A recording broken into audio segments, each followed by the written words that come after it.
नमस्कार, स्वागत है आप सबका दिन भर की तमाम बड़ी और अहम खबरों के साथ। मैं हूं कवीन सचान। शुरुआत हेडलाइन से। विकास और कानून व्यवस्था पर आदित्यनाथ योगी का जोर। बीएसपी नेता की हत्या के बाद डीजीपी को तलब कर दिया निर्देश। अधिकारियों से भी मांगा संपत्ति का ब्यौरा।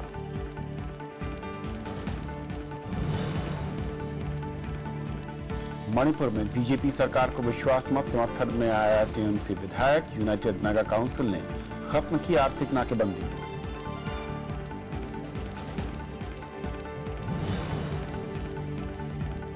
जीएसटी से जुड़े 4 बिल कैबिनेट से मंजूर। धन विधेयक के तौर पर इसी हफ्ते हो सकते हैं पेश। विधानसभाओं से मंजूरी जरूरी।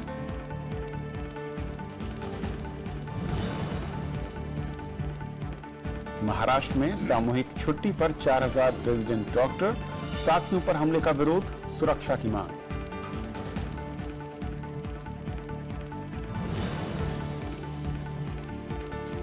वोडाफोन और आइडिया के विलय का ऐलान। 2 साल में पूरी होगी प्रक्रिया। एयरटेल को पीछे छोड़ बनेगी सबसे बड़ी कंपनी।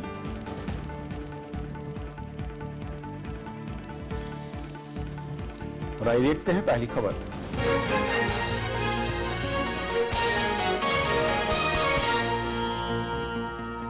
उत्तर प्रदेश के मुख्यमंत्री बनने के साथ ही आदित्यनाथ योगी राज्य की कानून व्यवस्था को चुस्त बनाने में जुट गए हैं।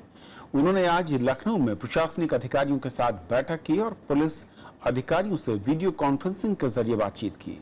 मुख्यमंत्री ने अधिकारियों से उनकी संपत्ति का ब्यौरा मांगा और सरकार की प्राथमिकताएं बताईं। उत्तर प्रदेश के मुख्यमंत्री आदित्यनाथ योगी ने सोमवार को लखनऊ में राज्य के पुलिस और प्रशासनिक महकमे के वरिष्ठ अधिकारियों के साथ बैठक की। इसमें उन्होंने अधिकारियों से सूबे की कानून व्यवस्था से कोई समझौता नहीं करने का निर्देश दिया।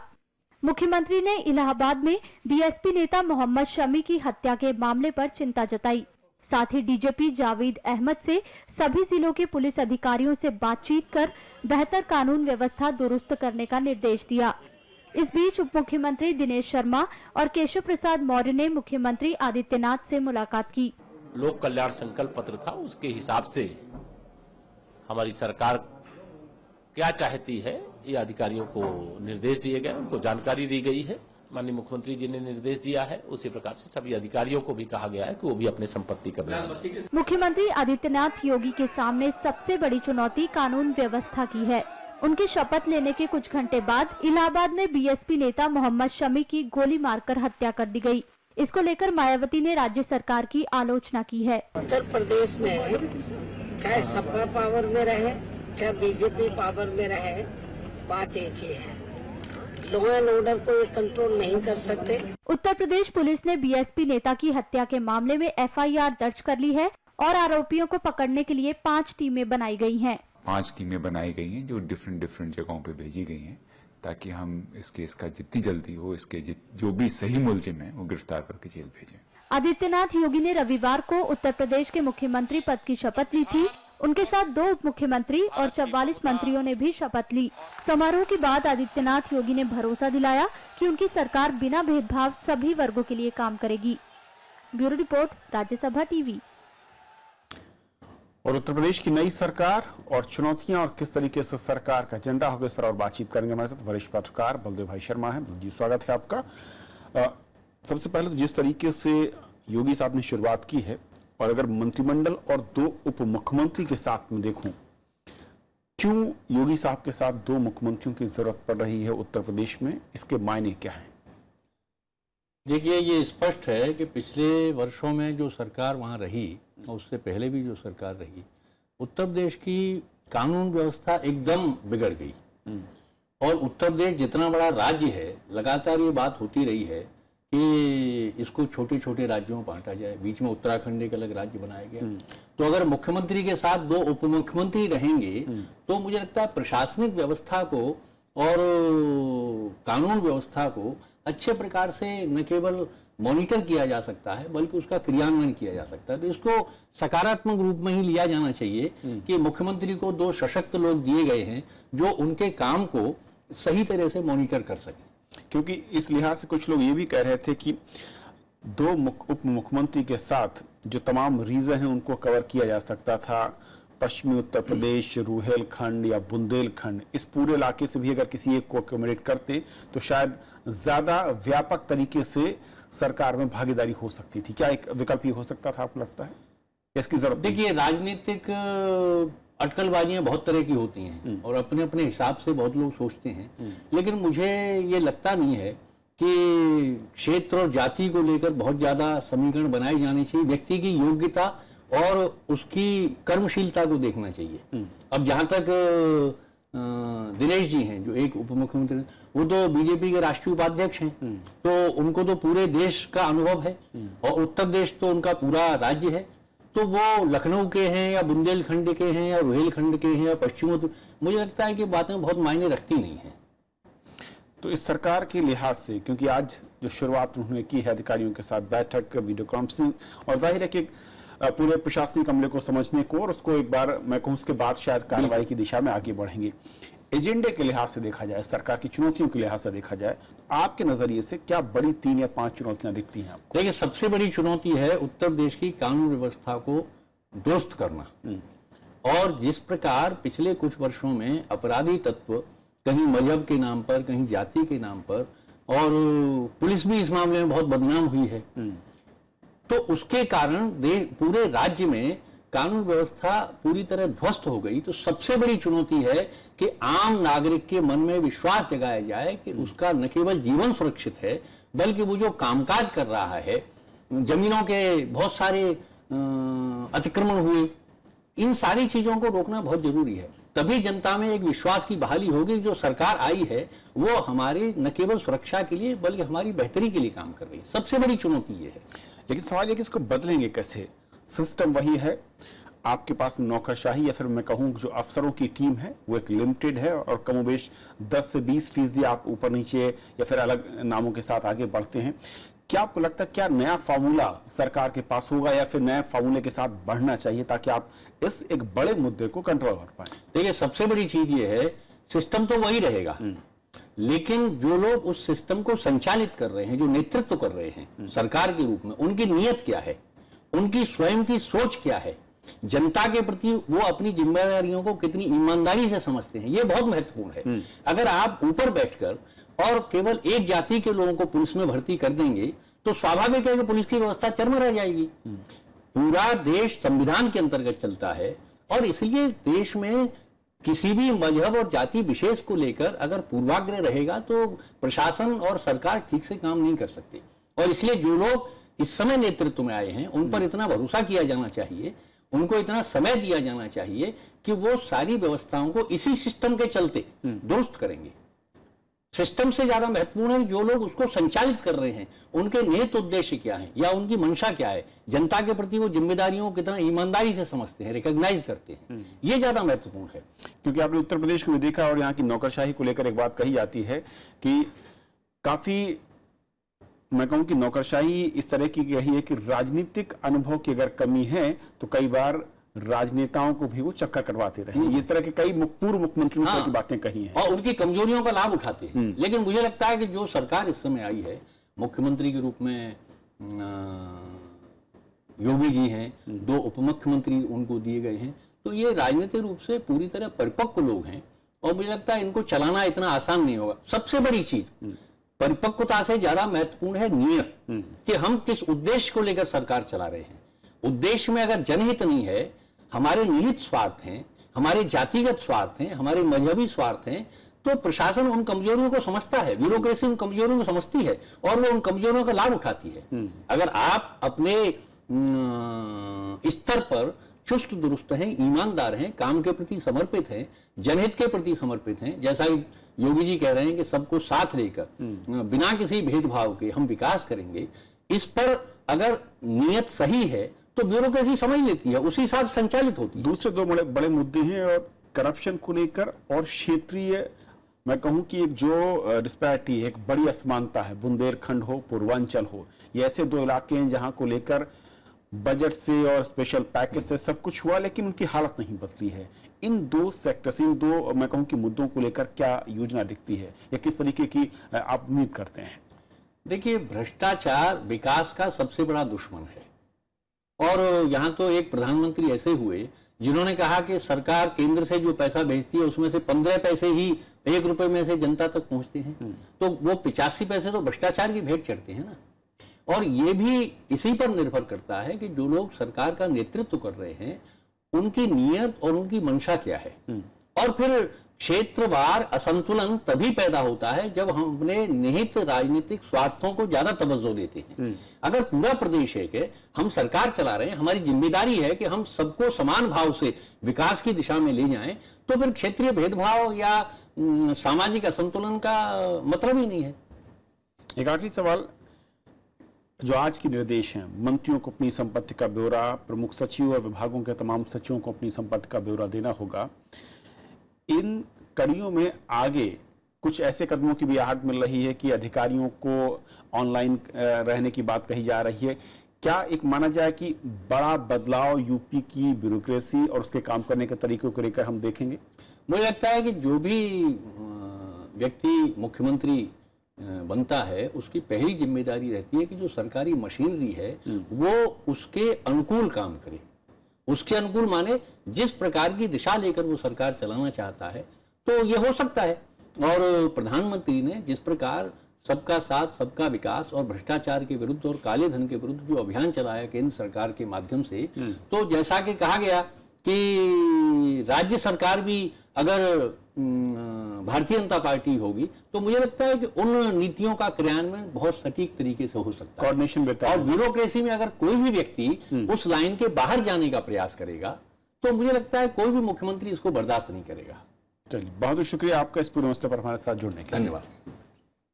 और ये थी पहली खबर, छोटा सा ब्रेक और ब्रेक के उस पार दिन भर की दूसरी बड़ी खबर।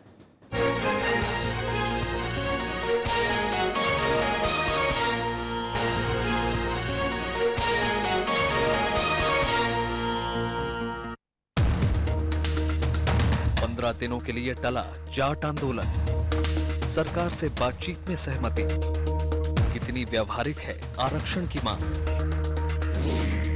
देखिए देश देशांतर रात 8:30 बजे।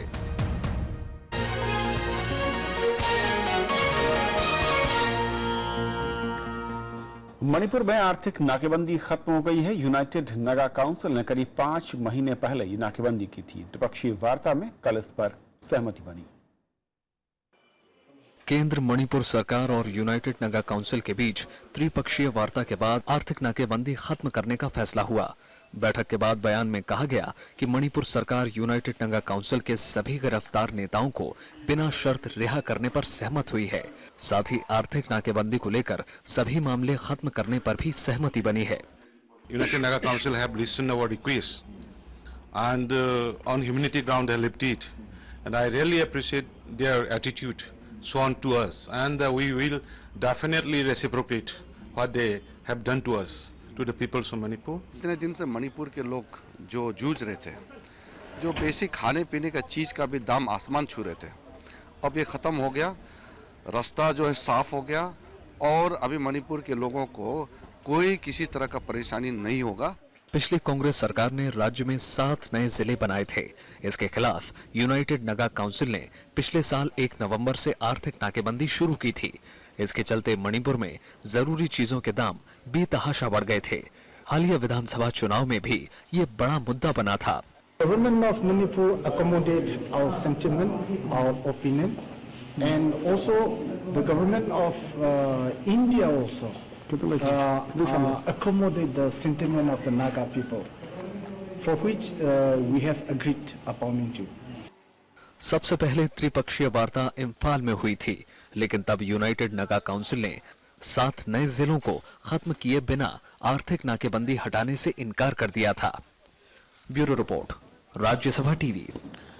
मणिपुर के मुख्यमंत्री एन बीरेन सिंह ने शक्ति परीक्षण में जीत हासिल की है। उन्होंने आज विधानसभा में ध्वनि मत से विश्वास मत हासिल कर लिया। मणिपुर में बीजेपी की अगुवाई में बनी सरकार ध्वनि मत से विश्वास मत हासिल करने में कामयाब रही। विश्वास मत पर वोटिंग नहीं हुई टीएमसी के एकमात्र विधायक रविंद्र सिंह ने भी एन बीरेन सिंह सरकार का समर्थन किया।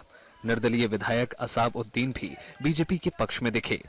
इस तरह से स्पीकर को छोड़कर सरकार के पक्ष में 32 विधायक दिखे। एन बीरेन सिंह ने 15 मार्च को मुख्यमंत्री पद की शपथ ली थी। I really congratulate my teams, the honorable MLAs, including the opposition's MLAs. And this is success of the Modi ji. It's not the BJP. Just whatever he has given the inspiration to the peoples of the state, and mainly the national leaders. I'm sure under the leadership of our BJP government here, Manipur will see unity, development and progress. One of the priority areas for our government will be and should be to create unity in the state. इससे पहले BJP के यमनम खेमचंद को ध्वनि मत से मणिपुर विधानसभा का speaker चुना गया। वे सिंगजामी विधानसभा सीट से विधायक हैं। मणिपुर विधानसभा में कुल 60 सीटें हैं। इस बार के विधानसभा चुनाव में कांग्रेस 28 सीटों के साथ सबसे बड़ी पार्टी बनी थी। बीजेपी को सिर्फ 21 सीटें मिल पाई थी, लेकिन बीजेपी छोटी पार्टियों National People's Party, Naga People's Front, LJP और टीएमसी के समर्थन से राज्य में पहली बार सरकार बनाने में कामयाब रही। इसके अलावा कांग्रेस छोड़कर बीजेपी को समर्थन देने वाले विधायक टी श्याम कुमार भी सरकार में मंत्री बन गए। हालांकि सबसे बड़ी पार्टी होने के बावजूद सरकार बनाने का न्योता नहीं मिलने पर कांग्रेस ने राज्यपाल की भूमिका पर सवाल भी खड़े किए। Bureau report, Rajya Sabha TV. Rajya Sabha में कांग्रेस ने मणिपुर और गोवा में सरकार गठन में राज्यपालों की कथित भूमिका पर चर्चा की मांग की है और इसके लिए पार्टी ने नियम 168 के तहत सब्स्टेंटिव मोशन दिया है। कांग्रेस का आरोप है कि इन राज्यों में सरकार गठन के लिए न्योता देने में पक्षपात किया गया है। उपसभापति ने सदस्यों को भरोसा दिया कि इस मामले में सभापति के फैसले से जल्द ही उन्हें अवगत कराया जाएगा। शून्यकाल में कांग्रेस सांसद दिग्विजय सिंह ने मणिपुर और गोवा के राज्यपालों के आचरण पर चर्चा करने के लिए नियम 168 के तहत सब्स्टेंसिव मोशन यानी मूल प्रस्ताव पर तत्काल चर्चा शुरू कराने को लेकर आसन से जवाब मांगा। उन्होंने कहा कि वो जानना चाहते हैं कि इस प्रस्ताव पर कब विचार किया जाएगा। Against the Goa governor, a substantive motion under Rule 168. I would like to know and request that when this motion will be taken up, because I have not been informed as yet and it's not been listed in the business for today. As you had mentioned that day, it will be considered and you will discuss it on Monday. नेता विपक्ष गुलाम नबी आजाद और JDU सांसद शरद यादव ने भी इस प्रस्ताव पर जल्द विचार का समर्थन किया।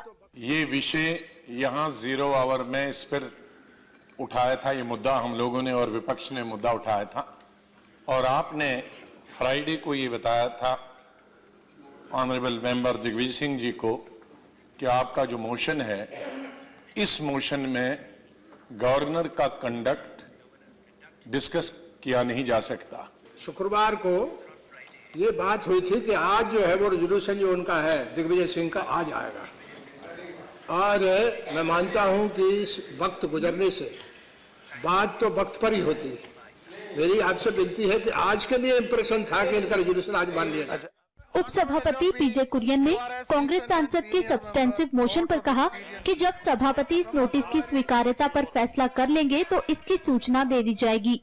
Honorable LOP, you are a seasoned and senior member, lot of experience in the parliament, both in the Rajya Sabha and Lok Sabha. You know, if a motion is given to the honorable chairman or to the office secretariat for that matter, there is a procedure to be followed up. माननीय दिग्विजय सिंह जी ने इस मुद्दे को उठाया था।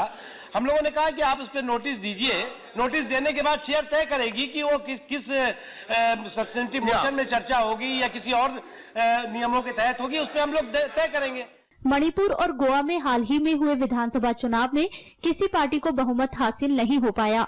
दोनों राज्यों में कांग्रेस सबसे बड़ी पार्टी बनकर उभरी, लेकिन सरकार बनाने में नाकाम रही। कृति मिश्रा, राज्यसभा टीवी। प्रधानमंत्री नरेंद्र मोदी की अगुवाई में हुई कैबिनेट की बैठक में जीएसटी से संबंधित 4 विधेयकों को मंजूरी दे दी गई। इनके इसी हफ्ते संसद में पेश किए जाने की उम्मीद है। ये सभी विधेयक धन विधेयक के तौर पर पेश किए जाएंगे।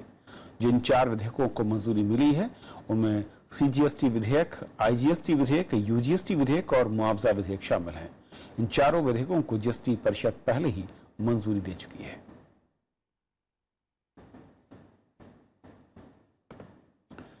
महाराष्ट्र में साथी डॉक्टरों के साथ मारपीट के विरोध में राज्य के 4000 से ज्यादा रेजिडेंट डॉक्टर आज सामूहिक अवकाश पर रहे।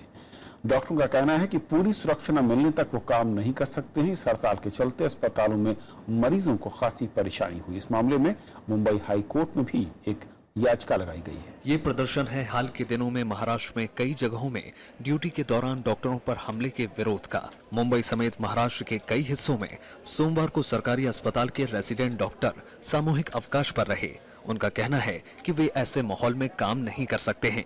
हमारी खुद की हॉस्पिटल में 6 महीने पहले ऐसा हादसा हो चुका है, उसके बाद भी अभी तक प्रशासन ने कुछ नहीं किया है। तो जब तक हम अश्योर नहीं हो जाते कि हम सेफली अपना काम कर सकते हैं, तब तक हम ये मास्क बंद चालू रखेंगे।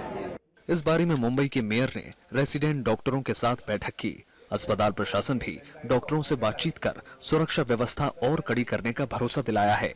कम होने के लिए जो उनकी कुछ सजेशंस है कि जो ऑलरेडी एग्जिस्टिंग सिक्योरिटी है, एक पेशेंट के लिए 2 रिश्तेदार को हम 2 पास देते हैं, उस तरह से सिक्योरिटी और हम बढ़ाने वाले हैं। रेसिडेंट डॉक्टरों के सामूहिक अवकाश को देखते हुए अस्पतालों में वैकल्पिक व्यवस्था की गई है, लेकिन मरीजों को काफी दिक्कत का सामना करना पड़ा। बंद है, पूछता जाने नहीं छोड़, डॉक्टर को मारा गया बोल रहा है। अब क्या क्या हुआ आपको, क्या पूरा पब्लिक परेशान है ना, अभी से क्या कर सकते। ये तो तारा हम लोग दहशत से आए है, बाजू आदमी ने घरे से दहशत से आए हम लोग इतना दूर आए फिर वापस आए, थोड़ा प्रॉब्लम समझ नहीं रहे लोगों में। राज्यसभा में सांसद विकास महात्मे ने इस मुद्दे को उठाया और डॉक्टरों को सुरक्षा मुहैया कराने पर जोर दिया। Doctor will not cause any harm to the patient intentionally, so it's my appeal that stringent law should be created, those should be implemented. पिछले दिनों धुले, नासिक, औरंगाबाद और सायन के सरकारी अस्पतालों में डॉक्टरों से मरीजों के परिजनों के मारपीट के मामले सामने आए हैं। इसके बाद से डॉक्टर अस्पतालों में सुरक्षा बढ़ाने की मांग कर रहे हैं। Bureau report, Rajya Sabha TV. विश्वविद्यालयों समेत देश के उच्च शिक्षण संस्थान में शिक्षकों की कमी है और लोकसभा में प्रश्नकाल के दौरान मानव संसाधन विकास मंत्री प्रकाश जावड़ेकर ने माना कि शिक्षकों की कमी एक बड़ी समस्या है। केंद्रीय विश्वविद्यालयों में 20% पद खाली हैं और इसकी बड़ी वजह छात्रों में शिक्षक के पेशे को लेकर उदासीनता को बताया गया है। अभी मानव संसाधन विकास मंत्रालय के अधीन 41 केंद्रीय विश्वविद्यालय हैं और इन पदों को भरने की प्रक्रिया चलती रहती है।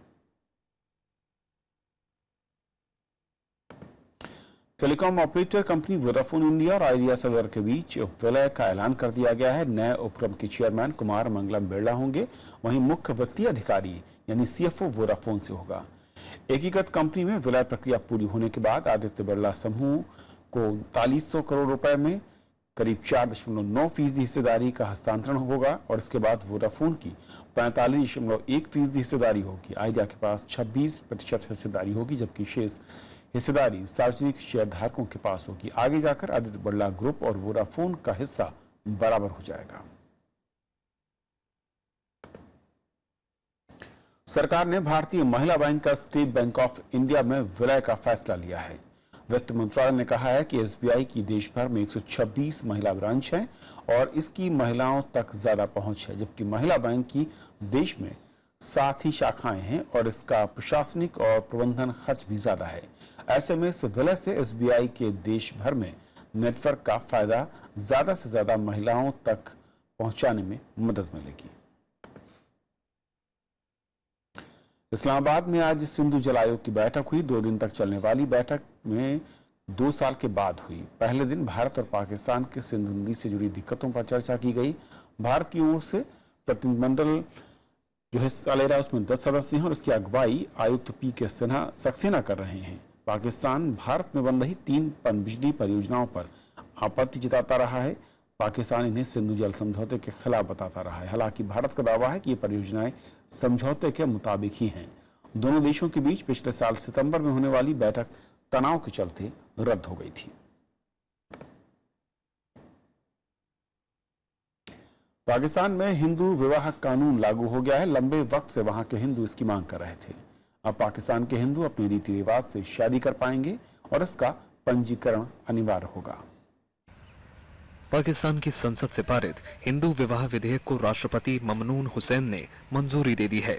इसी के साथ कानून देश भर में लागू हो गया है। प्रधानमंत्री नवाज शरीफ की निजी पहल पर इसे दोनों सदनों में मंजूरी मिली। नवाज शरीफ ने कहा कि पाकिस्तान की जनता को हिंदुओं की देशभक्ति पर कोई संदेह नहीं करना चाहिए। पाकिस्तान में हिंदुओं को अल्पसंख्यक का दर्जा प्राप्त है। आबादी करीब 2% है। अब तक हिंदुओं की शादी के लिए कानून व्यवस्था नहीं थी। प्रावधानों के मुताबिक शादी का पंजीकरण अनिवार्य होगा। इसके लिए रजिस्ट्रार की नियुक्ति होगी। परंपराओं के मुताबिक हिंदू शादियां हो सकेंगी। इसमें तलाक और दोबारा विवाह का प्रावधान भी है। विधवा या विधुर भी मर्जी से शादी कर सकेंगे। महिलाओं और उनके बच्चों को तलाक के बाद आर्थिक सुरक्षा मिलेगी। बहुत दिन से डिमांड थी हिंदू कम्युनिटी की कोई बाकायदा कानून होना चाहिए। तो जैसे हमारे यहाँ Muslim personal law, Christian personal law, Parsi personal law है, ऐसे ही वहाँ पर पहली बार एक हिंदू पर्सनल लॉ कायम हुआ है। ये कॉमन सिविल कोड नहीं है, ये हिंदू पर्सनल लॉ है। इसमें हिंदुओं का उन्होंने सिस्टम तय किया है कि शादी कैसे होगी। इससे पहले साल 2016 में पाकिस्तान के सिंध प्रांत में हिंदू विवाह कानून बना था। खास बात यह है कि कानून के प्रावधान का पाकिस्तान में विरोध नहीं हुआ। पाकिस्तानी समाज के उदारीकरण और सहिष्णु बनाने में यह कानून कम से कम लाभदायक साबित होगा। अब आगे आने वाले दिनों में पाकिस्तान के समाज में किस तरह का परिवर्तन होता है, यह देखने वाली बात होगी। राज्यसभा टेलीविजन के लिए कैमरा पर्सन संतोष के साथ दिल्ली से अखिलेश सुमन। तो खबरों के आज के सफर में बस इतना ही। नमस्कार।